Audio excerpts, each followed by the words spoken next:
ध्यान दो, सब विद्यार्थी लिखना बंद कर दो और सीधा बैठ जाओ।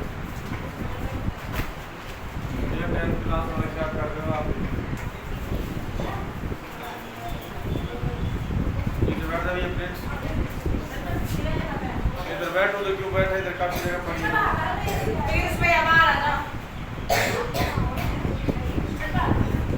ध्यान दो। डेमोन्स्ट्रेटिव सेकंड पार्ट हमारा, पहला पार्ट हमारा टॉपिक में आर्टिकल था। कौन सा था? आर्टिकल टॉपिक को हमने गहनता से पढ़ लिया है, दोबारा समझाने के बताने की विशेष आवश्यकता नहीं है। ठीक है। दूसरा टॉपिक आपका दूसरा जिसको प्रकार है वो डेमोन्स्ट्रेटिव, जिसको बोलते हैं संकेत वाचक। इसमें सिंगुलर एक वचन अगर कोई वस्तु,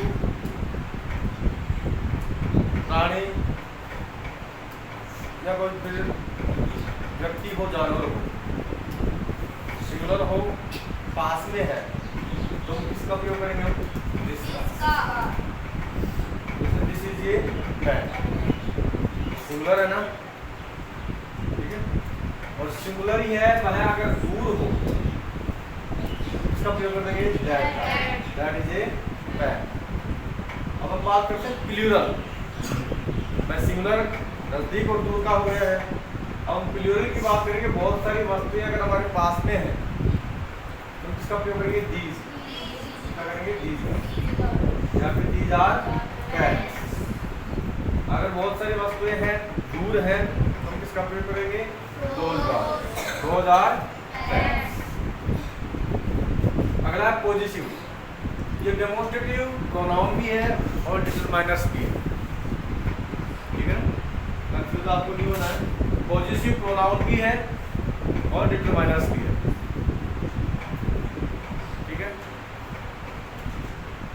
माई, our, your, his, her, its, their, ये शब्द क्या है? डिटरमाइनर्स, पॉजिटिव डिटरमाइनर्स है। नाउन से पूर्व आकर संबंध स्थापित करने का कार्य करता है। ब्रदर क्या है? नाउन है। फादर क्या है? नाउन। संबंध स्थापित कर रहे हैं, जैसे कि माय फादर, ये मेरे पिता, वाज ए फेमस डॉक्टर, मेरे वहाँ प्रसिद्ध डॉक्टर हैं। संबंध हुआ कि नहीं हुआ? पिता और पुत्र के बीच में। पुत्र बता रहा है कि मेरे पिता प्रसिद्ध डॉक्टर है, तो इसमें माई शब्द है, वो ही हमें बता रहा है कि इसमें संबंध स्थापित हो रहा है पिता और पुत्र के बीच में। माई ब्रदर, मेरा भाई, इज प्लेइंग हॉकी, यानी हॉकी खेल रहा है। यहाँ पे माई शब्द से ही पता लग रहा है। उसके बाद डिस्ट्रीब्यूटिव का मतलब था विभागवाचक। ईच, एवरी, आइदर, नाइदर, इन शब्दों का प्रयोग एकवचन गणनीय संख्या शब्दों के लिए किया जाता है। जैसे ईच प्लेयर, एक वचन, गणनीय, इसको हम गिन सके।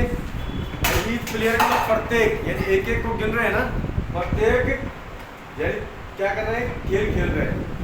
प्रत्येक खिलाड़ी है ना, प्लेयर का मतलब क्या होता है? खिलाड़ी, खेल खेलने वाला।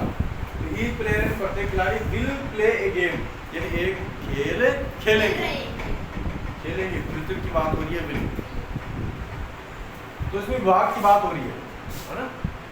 जैसे हम अक्सर बोलते हैं कि do not talking about each others and girls, यानी boy and girls do not talk to each others, यानी लड़का और लड़की आपस में, ईच अदर, आपस में बातचीत ना करें। तो यहाँ पे डिस्ट्रीब्यूटिव की बात होती है। उसके बाद न्यूमेरल्स और क्वांटिफायर्स, दोनों का इक्वल ही है, थोड़ा बहुत अलग है। इसमें संख्या बताया जाता है, इसमें मात्रा बताई जाती है। मात्रा और संख्या में अंतर समझते हो ना? संख्या में तो क्या हो जाएगा? 1 2 3 4 वगैरह, और मात्रा में क्या हो जाएगा? लीटर, है ना? 1 लीटर, 2 लीटर, ठीक है ना? इसको अंक में नहीं ले सकते हम। लीटर मात्रा, कितनी मात्रा में दूध है, कितनी मात्रा में तेल है, कितनी मात्रा में ऑयल है।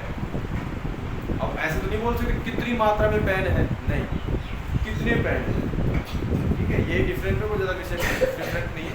हालांकि इसकी काइंड्स वगैरह हैं, बहुत ज़्यादा है उसमें, जैसे few, a few, little, a little, the few, है ना? सेवरल, मेनी, बहुत, सम, ये बहुत सारे वर्ड्स हैं, लेकिन इनके बारे में आपको चर्चा नहीं करनी है कि लास्ट एंड फाइनल हमारा सातवां इंटीग्रेटेड जिसमें वाट और विच का प्रयोग किया गया है। वाट का अर्थ क्या होता है? वाट हमेशा नाउन के साथ में आता है, तो ये हमारा इंटीग्रेटेड डिटरमिनर्स रहेगा। इसमें बताया कि वाट कलर्स यानी कौन सा कलर या कौन सा रंग है द होटल यानी होटल का है, ठीक है, ये होटल का होता है। विच बुक्स, अब इसके साथ में क्या है? नाउन है, तो कौन सी पुस्तक डू यू वांट यानी आप चाहते हो, ठीक है, तो उसमें चूज करने की बात हो रही है। विच का मतलब कौन सा या कौन सी। तो यहाँ तक किसी भैया बहन को प्रॉब्लम से दिक्कत आपको क्या दिक्कत है क्या?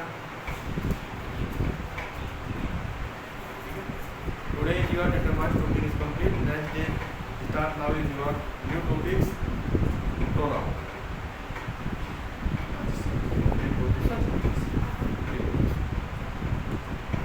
Grammar topic is last. Your topic preposition. ठीक है, इसके बाद में सारे को कंप्लीट हो जाएंगे। इसके बाद में हम कौन सा यानी जो आपकी बुक के क्वेश्चन आंसर जो इम्पोर्टेंट है वो हम आपको बताएंगे और पेसेज आपको समझाएंगे, ठीक है। और उसके बाद में 15-20 दिन का आपका रिवीजन हो जाएगा जब तक आपके पेपर आ जाए, ठीक है ना। और आपके क्वेश्चन भी शायद 30 या 35 भी बताएंगे, वही इंपॉर्टेंट रहेंगे, उन्हीं को आपको रिमेंबर करना, उन्हीं को याद करना, ठीक है। स्टोर लेटर एप्लीकेशन पैराग्राफ जो हमने आपको लिखवा रखा है वही आपको रिमेंबर करना है, अलग से कुछ भी याद नहीं।